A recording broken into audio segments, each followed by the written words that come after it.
నమస్కారం. ఈరోజు మనం ఎంతో లోతైన అర్థం దాగి ఉన్న ఒక అద్భుతమైన కథను విశ్లేషించబోతున్నాం. ఇక్కడ కనిపిస్తున్న ఈ కవచం, కత్తులను ఒక్కసారి గమనించండి. ఇవి కేవలం ఇనుముతో చేసిన ఆయుధాలు మాత్రమే కాదు సుమా. ఇవి ఒక రాజ్యపు రక్షణకు, ఆత్మగౌరవానికి ప్రతీకలు. చూడండి, ప్రాచీన కాలపు కథలంటే కేవలం మన కాలక్షేపానికి మాత్రమే కాదుగదా. నేటికీ పనికొచ్చే అద్భుతమైన నాయకత్వ లక్షణాలను, ఆలోచన విధానాలను ఇవి మనకు నేర్పుతాయి. అలా అత్యుత్తమమైన సమయస్ఫూర్తిని మరియు అచంచలమైన విధేయతను చాటిచెప్పే ఒక ఆసక్తికరమైన రాజరీక కథను ఈరోజు మనం లోతుగా అర్థం చేసుకుందాం. అయితే ఈ ఆసక్తికరమైన కథలోకి వెళ్లేముందు అసలు ఒక ముఖ్యమైన ప్రశ్నను పరిశీలిద్దాం. ఒక రక్షకుడిలో, అందులోనూ ఏకంగా ఒక రాజును కాపాడే అంగరక్షకుడిలో ఉండాల్సిన అత్యంత ముఖ్యమైన లక్షణం ఏమై ఉంటుంది?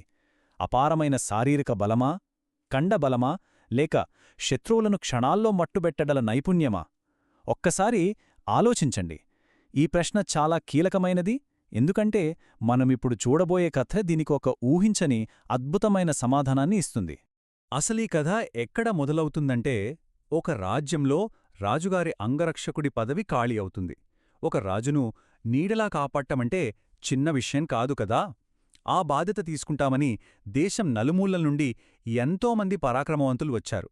వారికి అత్యంత కఠినమైన పరీక్షలు పెట్టిన తర్వాత ధైర్యసాహసాలలో, శక్తి సామర్థ్యాలలో అత్యుత్తములుగా రుజువైన వాళ్లు కేవలం ఇద్దరు మాత్రమే మిగిలారు.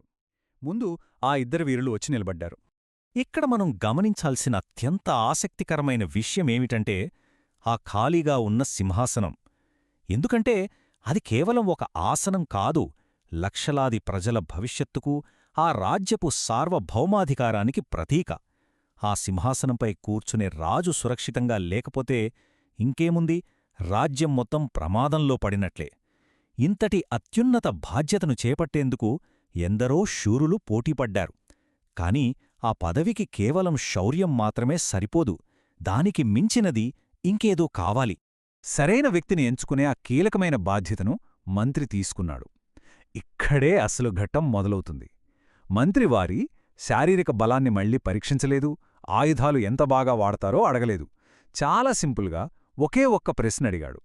ఒకవేళ రాజుగారిని శత్రువులు ఎత్తుకుపోతే అప్పుడు నీవేం చేస్తావు?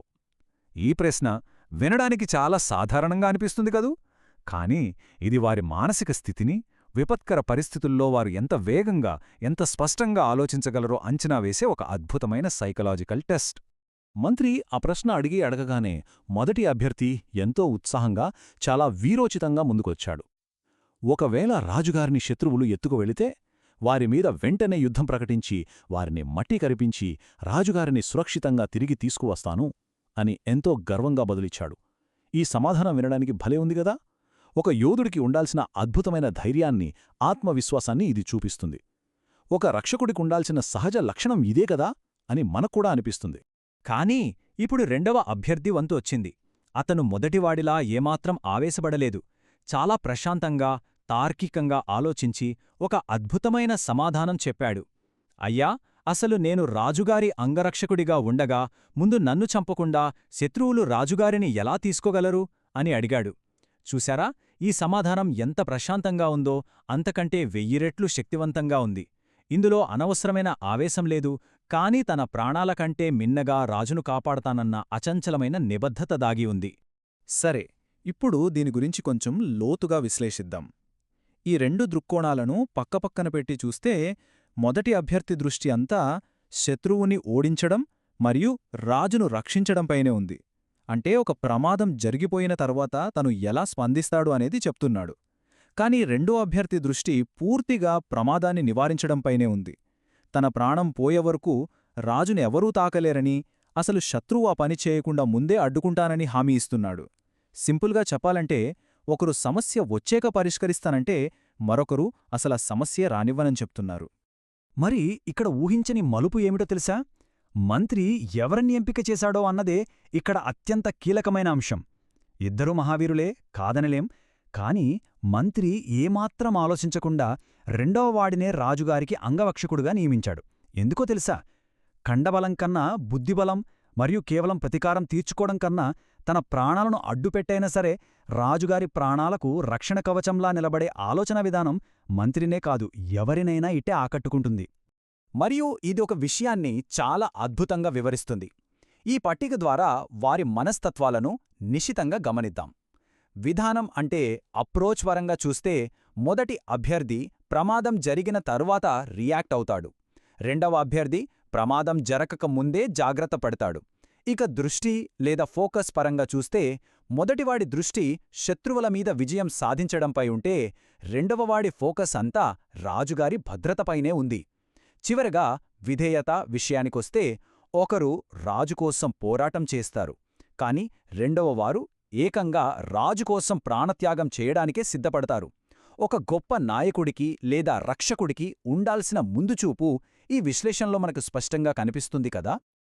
ఈ కథ మనకు అందించే అసలైన సారాంశం లేదా అంతరార్థం ఇక్కడే దాగి ఉంది. ఒక సమస్య వచ్చాక పరిష్కరించడం కన్నా అసలు ఆ సమస్య రాకుండా చూడటమే ఎప్పుడో అత్యుత్తమమైన రక్షణ. ఆలోచించండి, ఒక గాయానికి ఎంత గొప్ప మందు పూసినా అసలు ఆ గాయం తగలకుండా ముందుగానే జాగ్రత్త పడటం ఎప్పుడు ఉత్తమమే కదా. రెండవ అభ్యర్థి ఆలోచనా విధానం అచ్చం ఇలాంటిదే. అతను కేవలం కాపలా కాసేవాడు కాదు, రాబోయే విపత్తును ముందే పసిగట్టి ఆపగలిగే నిజమైన రక్షకుడు. ఈ అద్భుతమైన కథను విశ్లేషించిన తర్వాత ముగించే ముందు ఒక్కసారి ఆలోచించాల్సిన విషయమేమిటంటే, ఈ సూత్రం కేవలం రాజుల కాలానికే పరిమితం కాదు సుమా. నేటి ఆధునిక ప్రపంచంలో మనం పనిచేసే ఆఫీస్లో, వ్యాపారంలో లేదా మన రోజువారీ జీవితంలో సమస్యలను ఎదుర్కొనేటప్పుడు మనం ఎలా ప్రవర్తిస్తున్నాము? సమస్య వచ్చిన తర్వాత వీరోచితంగా పోరాడి దాన్ని పరిష్కరించాలని చూస్తున్నామా? లేక అసలు ఆ సమస్య తలెత్తకుండా ముందుచూపుతో ముందే నివారణ చర్యలు చేపడుతున్నామా? ఒక్కసారి ఆలోచించండి. ఈ లోతైన ప్రశ్నతో ఈనాటి విశ్లేషణను ముగిద్దాం. మరింత ఆసక్తికరమైన విషయాలతో మళ్ళీ కలుద్దాం. Thank you for watching. For more videos, like, comment, share, subscribe.